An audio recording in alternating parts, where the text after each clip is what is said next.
Um, Hello, everybody. Nice to meet you, Cecile, and thank you very much for you agreed to make this interview. I'm sure it will be very interesting. And yeah, maybe you can tell us how did you meet? And Cecile, can you tell us about yourself then? Mm.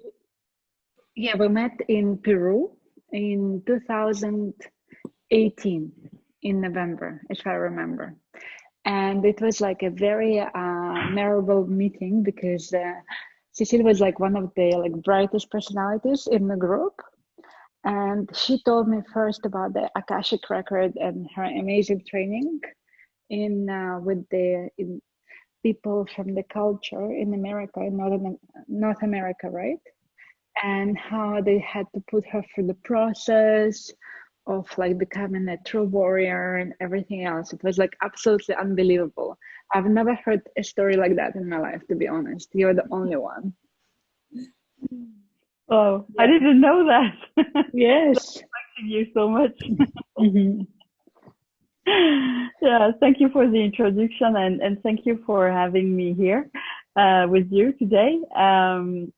So what can I say about me? Maybe I start with kind of the beginning because my past is not kind of linear. So before I was an engineer in industrial management, and I also had a master's degree in corporate finance. So I start my career and my kind of professional life with this path and occupied positions, you know, as deputy general manager, transformation director in consulting firm, you know, all that kind of classical path. And then I realized that something was not right in my life. I was feeling unfulfilled. I was feeling lacking of something. And little by little, I understood that I need to transform my life, transform my path. And I start to first to learn coaching to become a coach. And then little by little, I stopped the famous training that you mentioned, Alaya, in the United States with Native Americans. And during more than 10 years, I think, I've been in training. And then little by little, I stopped understanding the power of the Akashic Records, and then start to become a practitioner, then a healer, yeah, and transform myself, my life, and my job. But can you tell us a little bit about the training? What did it have to do? What did you have to do? Yeah. Which training, of the Akashic Records or with the Native Americans? Well, with the Native American, the training was really about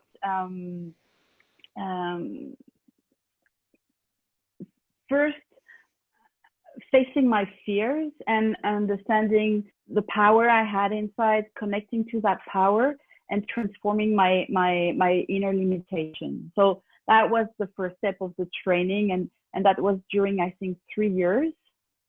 And well, in addition to some protocols, way of holding ceremonies, way of being in relationship, but the work on myself was really transforming my limitation. Yeah. And then after I continue and into another step of the training, which is called the Black Lodge Consciousness Mastery. And this is really about connecting to what is not visible, what's behind the visible. And it's where I can to connect with the Akashic field, some shaman in Mexico call it Nagual. So it's the name of are different. There are different names. Sorry. Yeah. And do you want to know more about the training? Of course, I know. Yeah, I want to know more, but I'm like, what do you think, Darina? Do we have to know more or not? Maybe yes, just a little bit, because it's interesting. Yeah, it's like super unusual. It's like such a unique experience. It's a history to Akashic Records, the way. Yeah. So the Native American training was not about the Akashic Records. This is another thing, but it was kind of for me a preparation to really connect to that field of information that I will explain what it is later.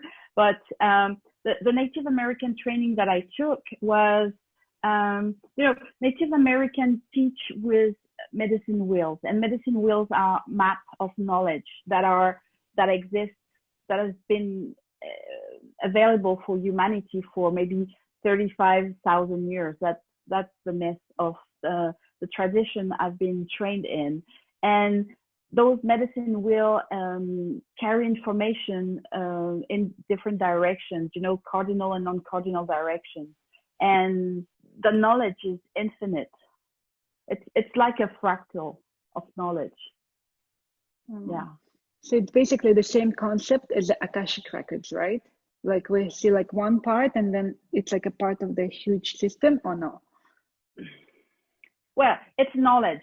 So it's in the collective consciousness, it's in the records. And it's part of what is in the Akashic Records, because what's in the Akashic Records is, I imagine, infinite. Mm-hmm. So I imagine we don't have the understanding and the knowledge of all that is in the records. So for me, the training with Native Americans was a preparation for myself to clean myself, to be a channel to receive the information, and to become aware of that infinity of knowledge and wisdom and love that is around us. Mm-hmm. And then what is Akashic Records? So Akashic Records, there are many ways of presenting it. Let's take a metaphor. Just imagine a library, a huge library with many books, or CDs or recordings, a huge library. And then you get into that library and you see your name on a book, and you pick up that book. And in that book, there is the entire story of your spiritual energy, every aspect of who you are now, who you were, and who you may be in the future, all the potential of you and of your life. Does it show the future, or only the potential in the future, your potential? The thing is, and this is also quantum physics, the time is a construction of humans. So everything exists at the same time. Yeah. Mm-hmm. And it's like the past. The past is what we believe. We believe it's fixed, but we can't change our past. And using the Akashic Records, it's a way also to transform our past. It's all potentials, it's all information, or energy waves. And once you decide which information you want to take, to listen, to follow, then you put more energy, you put your intention, and you make it happen. So that's why it's potential. Mm-hmm. And if I want to read these Akasha Records, how can I do it? Is it possible to read your own Akasha Records? Yeah. In fact, we all have access to our Akashic Records. In fact, the Akashic Records, or the Akashic field, is here. It's surrounding me, surrounding you, is everywhere. We're floating into this field of information around us. We are able to connect to that information all the time since we were born. We just forgot. Sometimes we have insights, intuition. That's information coming, from nowhere. We just know this is information coming from the Akashic Records. So you have access, even if you're not trained, if you're not attuned, you have access anyway. So you can develop that connection to access the Akashic Record, your Akashic Records. Yeah. But I have a question of how did they find out about Akashic Records? Like, who gave the knowledge? Where did the knowledge came from? The term Akashic Records was first mentioned, I think, around 18,080, something like that, at the end of that century, by someone called Alfred Percy Sinnett. It was an English author and theosophist, and he wrote a book called Esoteric Buddhism, and it's where he used the first time Akashic Records. And in fact, the Akashic Records are referenced in every spiritual tradition. And you have it in the Bible, and it's called the Book of Life. Mm-hmm. And in Hinduism, it's called, it's the Akasha. And it's really the fundamental principle of nature. In ancient Egypt, there was the knowledge associated to the divinity called Thoth. You can also find reference of the Akashic Records in the alchemist emerald tablets, in other native traditions, as I mentioned, in shamanism, second attention. Some call it the universal mind, the eyes of God, the collective consciousness. So they've been with us, with humanity, since the beginning of humanity, I imagine. And it became more accessible to the Westerner since this guy, Alfred Percy Sinnett, kind of mentioned it in his book. And for others to understand, for those who didn't hear about Akashic Records, can you give an example what kind of information it could be about a person, for example, in these Akashic Records? What kind? Just a few examples. Yeah. So that's a very important question, and I would say, what was it for? Okay, because it's a field of information that is accessible to anyone, anything, and it's information about every being, every entity, every group of person, every community, everything that is created, and that is an intention. So accessing your records will help you. In fact, there are many things they are useful for. First, they inform the collective. Okay, they give insights, and so it's information that the collective consciousness has. Then, if you look at an individual, you can see the records as a source of information. You can ask about your past, you can ask about your future or the possibility of your future, and you can ask about the present, how to heal, how to transform. So there are many possibilities. What I like to do with the Akashic Records is to connect to this wisdom, to heal, to transform the wound, any blockage you can have, because it's energy and information that is stuck, and you can help the person releasing that energy and really freeing themselves from a suffering that was born in what we call the past. I can give you my example, how I first came across the Akashic Records with Cecile, because I always had a problem with the married man. Like, I had the problem that married man had always a crush on me. And this is my no-go. Like, if the man is taken, is absolutely something which I find it against my morals. Let's put it this way. But it was happening every time, during my entire life, again and again and again and again. And then I spoke to Cecile because it happened kind of in Peru. And then she was like, okay, let's open your Akashic Records. And I'm like, Akashic Records? Like, what? And I'm like, okay, fine. I'm so desperate. She's like, do whatever. And then it was a very interesting experience because you're like in a very deep state of relaxation. But so it's like meditation. Kind of. But you don't have like a procedure to do that. you give a permission to open your Akashic records, and then you open it, like somebody has to open it for you. It was Cecile. From what it was my experience, from my experience, I don't know how it is done for different people. And then you go like in a very deep state of relaxation, and then she asked me what happened, and then suddenly I got back into like, it was like a lucid dream, but it was not a dream, it was like a reality, that I was in the medieval times, and I was going to be, and I could see myself how I'm like a young woman, and I was supposed to be burned on the fire, like as a witch.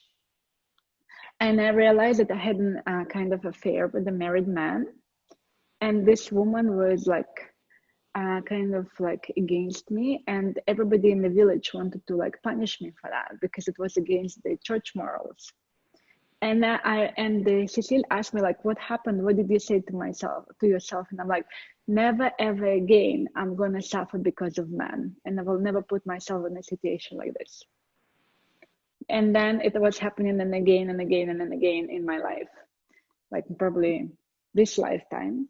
And so we released it, and it was crazy because we were in Cusco, and I was supposed to fly alone to Lima, and I'm in the airplane, and there is a guy like in front of me, but on the side, so I could see his screen, and he's watching a movie like about the medieval times. And there is a girl being burned on the fire, and there is like Possible. I know, and I'm like there, and I'm like, oh my God, oh no, get me out of the plane. But it was amazing. And then since then, nothing ever happened. It's just something like a block has been released. Yeah. It was Yeah. like a memory of the previous life. I guess. Form, of Akashic Records. Yeah. Like memory. Yeah. So I'm very cautious about using this kind of words, previous life, because we all have our own vocabulary, imagery, and for some people this resonates, and for some other people it doesn't. Yeah. So in Alaya case, past life is a vocabulary that was resonating for her. So yes, for her it was a past life, but for other people it can be a dream. It could be something that is in the collective consciousness that they decide to take for themselves. So the thing that is important is the memories. It's an information, so it's an energy, and what we're doing, or what I did with Alaya, it's really cleaning the energy footprint of that event that happened for her. I read somewhere, I don't know, is it referred to Akashic Records or not, that if someone somewhere make an invention or learns to do something, just during the short period of time, somewhere else, maybe far away, another person can make this invention or learn something to do. And is it also the result of Akashic Records that it appears in Akashic Records, the knowledge of something, and then it is possible to use it for others or not? Or is it not Akashic Records? Where for me, it's information that is available for humanity, maybe for more people. I don't know. We're not here to discuss that, but so this information is available for everybody. It's in the field, the Akashic field. So you have one person accessing this information, maybe just receiving an insight, and you may have another person accessing the same information. But the fact that someone is accessing an information, putting some intention, starting to make it manifest it, it's like you densify the energy. So it also becomes more visible or perceivable for another person. But something that for me, because I was an engineer and my left brain was very well developed, and before my right brain not so much, but now I'm trying to balance. But looking at quantum physics, quantum science, really also help you to give you some keys to understand what is it all about, you know, because the scientist community is not in total alignment about that, but quite a lot of quantum physicists or quantum mechanists, physicists, have talked about this. They're not talking about Akashic Records, they're talking about the quantum field or from the Akashic field, okay? And then all the discovery of science can give you clear explanation of this concept of the Akashic field. And for example, I don't know if you heard about, he's a philosopher and also a scientist. His name is Ervin Laszlo. And in his book called Science and the Akashic Field, he kind of explained how the discovery in physics of a concept that is called the zero-point energy field was also the discovery of a universal information field, or a sea of information conveying all the information of matter, of the experience of matter.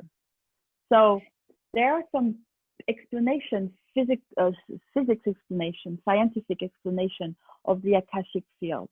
So it is a scientific evidence that Akashic records exist, or it's just a hypothesis?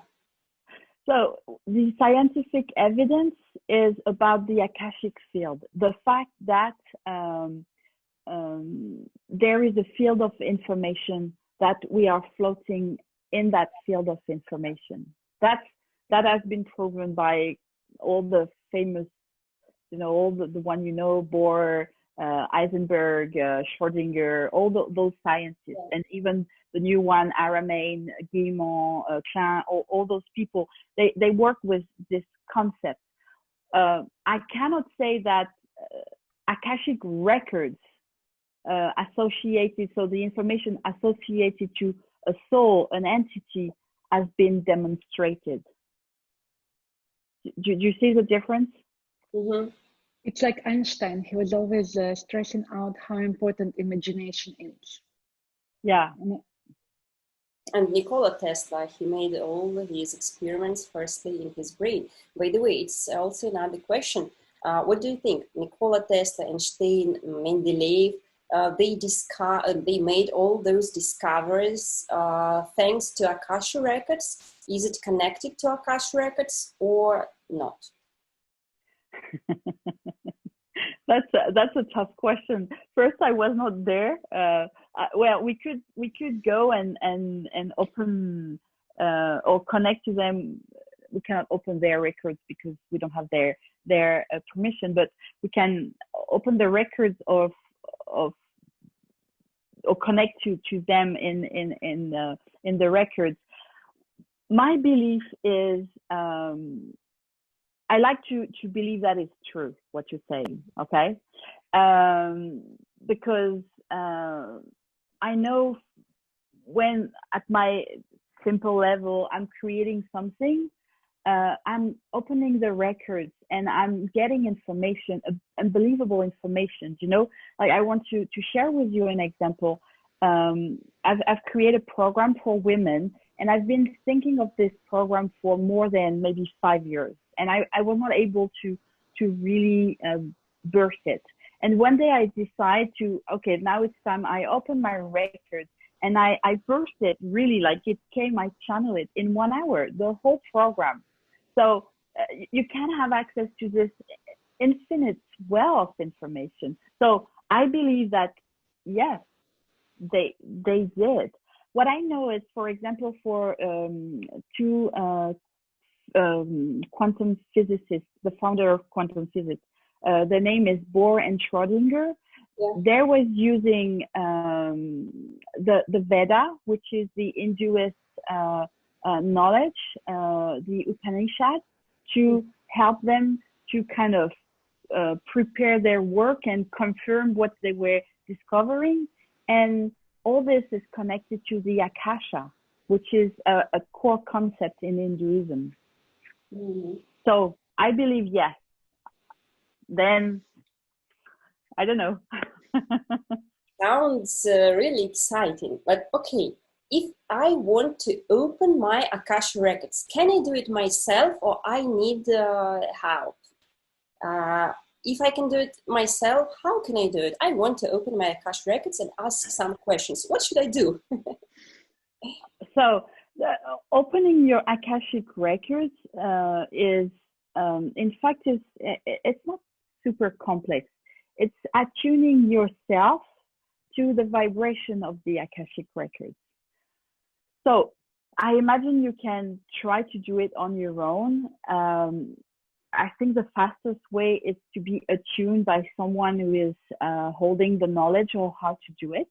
Mm-hmm. But as I said, you are created and connected to this energy. You know, you're created by this energy and you are connected to this energy.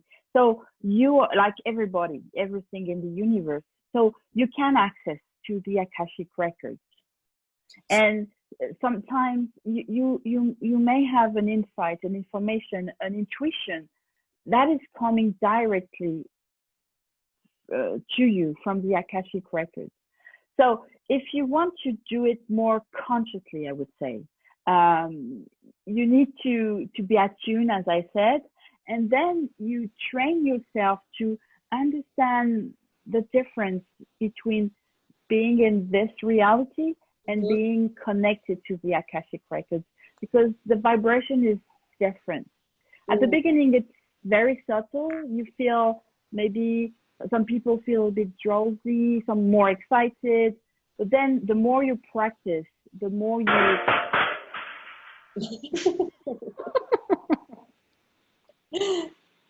Okay, maybe I should not say more about that. So yeah, the more you practice opening your Akashic Records, the more, I would say, fluid is the transition between a regular state of being and kind of being connected to the Akashic Records. But first, so I have to make an intention, first of all, yeah? And maybe be alone, relaxing, meditation, and thinking about it. Yeah. So what's important is I hold the Akashic Records, even though it's everywhere, it's just information, as sacred, because it's what we are made of. It's what the universe is made of. It collects all the consciousness of everything. So it's sacred. It's sacred knowledge. So the first thing is really to hold that connection as sacred. As you don't open your records when you are cooking. You could do, but when you start doing that, it's good to sit down, breathe, connect to yourself, empty your mind, clear anything that might be kind of polluting your mind. Then, so you can call it meditation. Then you open your records with, when you are trained, you have a prayer to attune with the vibration, and then you ask questions. And I think there are restrictions as well, right? You cannot open other people's Akashic Records. Well, you can try and you won't have access. So to open the record of someone else, you need to have their permission. Yeah. But you can open your own records. You can open the records of groups where you belong, or family, or your couple, your relationship. You can open the records if you have children, if they are under 18, of your children. I imagine you can open the records of the animals that lives with you. You can open the records of the book you're going to write. You can open the records of something you are going to create. But you cannot open the records of, for example, if I don't have your permission, I cannot open your records right now. But if you have permission, you can open and see something about me, or I will see? Or how does it work? It's depending on you. So let's say if we're working together and it's the first time that you do any kind of spiritual experience and you're very new into that, you don't have your intuition for developed, all the information will be channeled through me. Okay, you should receive also information, but you may not be fully conscious about it. If you have started working on yourself, doing some personal development work, working with your intuition, yes, you also have downloads or imagery or information or sensation. I see. Interesting. Yeah. And as far as I have understood, mediums, extrasensories, they read all this information through the Akashic Records. That's right? So, sorry, I didn't hear the question. Mediums, extrasensories,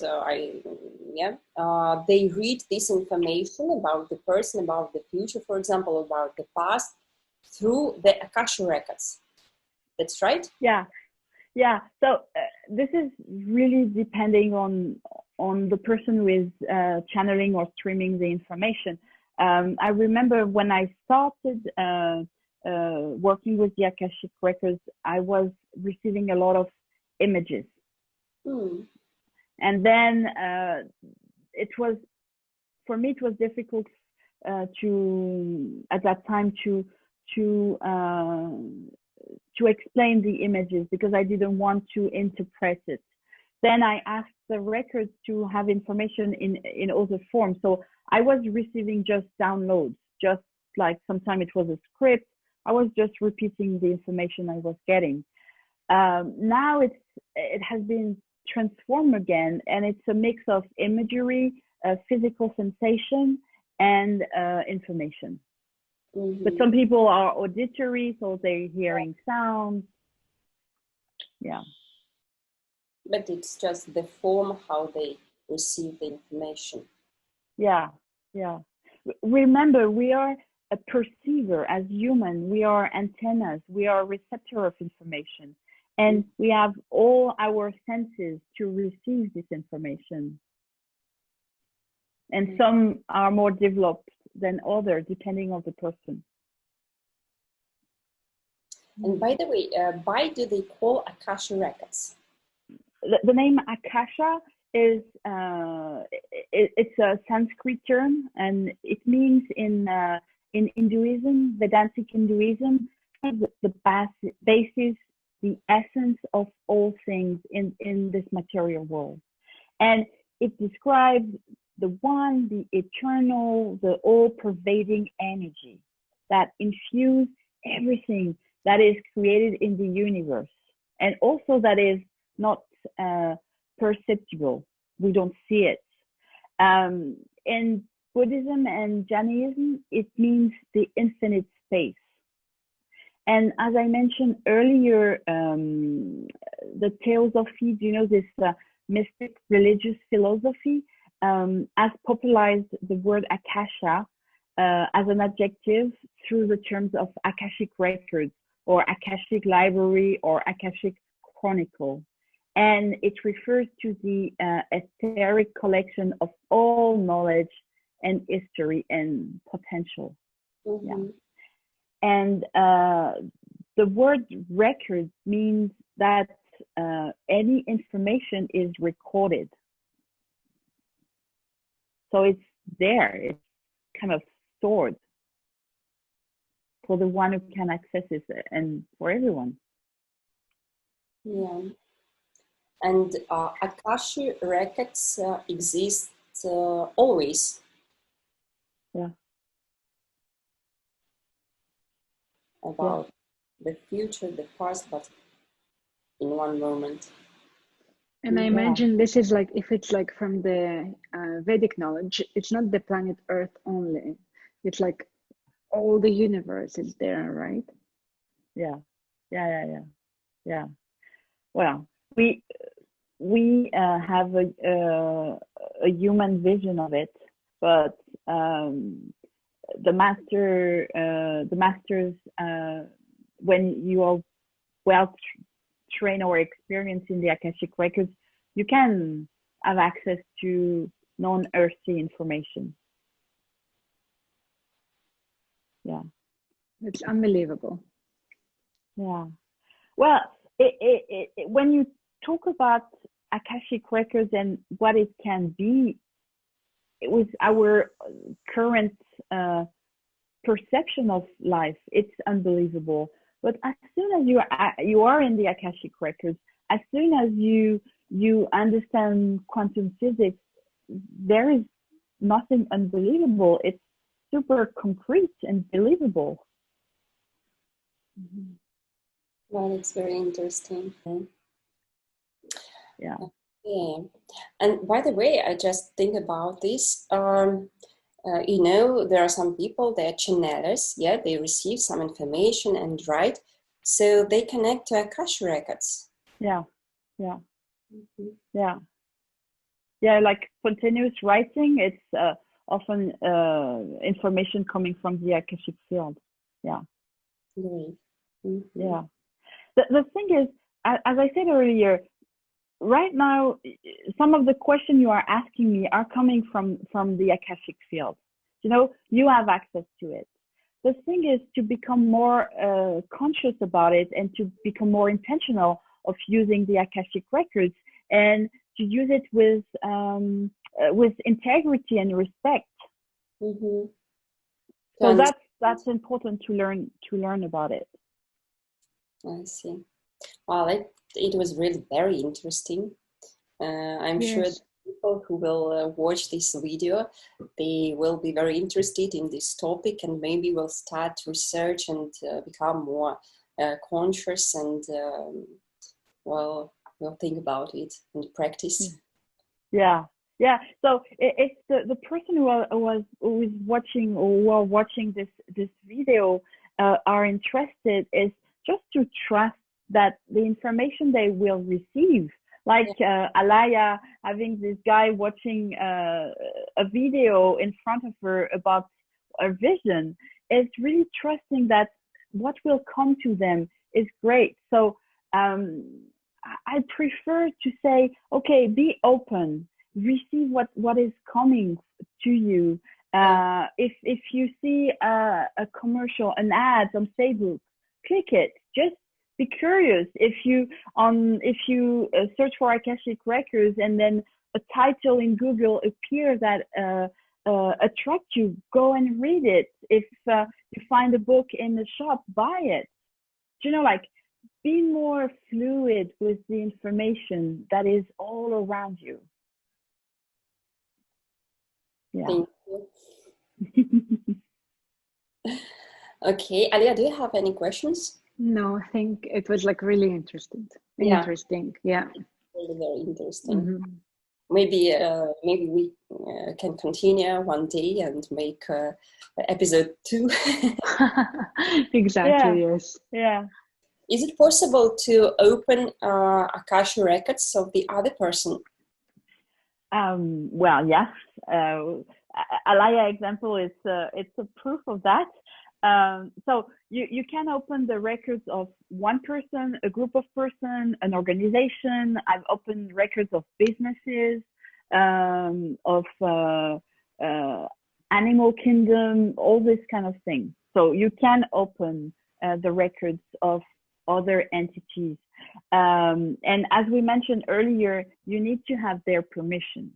Okay. Mm-hmm. Well, except for the animal kingdom, you ask for it. But so the first thing is to have the permission to access the records of others. And once you access the records of others, this is what I do. I visualize myself as a receptor of information for this person or this group of persons. It's not about me. It's really about information about them. So it's very important to do some personal healing work before, not to interpret the information, or to do your best not to interpret the information, to do your best to stream or channel the information in the purest way. Mm-hmm. But it's very difficult because you have to let go of your ego, basically. Yeah, yeah. That's why you really need to constantly heal yourself, and also accept the fact that if this person has chosen you as a transmitter, as a receptor, is because you have a kind of energetic match. And so what your perception of things, your vision of life is something that is serving this person. So it's, yes, healing your wound, not willing to do it. You need to be very humble when you do that, because it's not about you. It's you're just a channel of a transmitter of information. So that's very important, and your willingness is to serve. So yes, it's a egoless position. Cecile, thank you so much for all this beautiful information. Doesn't matter where you channeled it from yourself in your heart or from Akashic Records. And thank you for your kindness and your desire to serve and share the knowledge. I think it's very honorable, because you're an incredible person. And please come back to Atma Space, because we are always very, very happy to host most interesting people with their incredible knowledge and experience in their own fields. Thank you. Thank you so much for welcoming me. Thank you. And I will come back. Yeah, thank you. Yeah, wait. Okay, thank you very much.